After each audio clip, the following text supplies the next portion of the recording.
वापस नहीं करूंगा जान मैं तुम्हारी।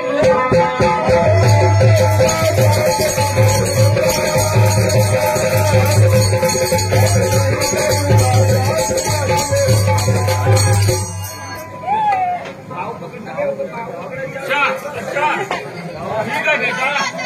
अच्छा अच्छा आप दोनों भाई को मैं जिंदा छोड़ देता हूँ, मानते हो तो।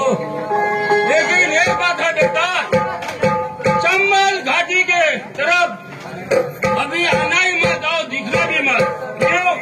क्योंकि डाकू गब्बर इतना आदमी बेकार है।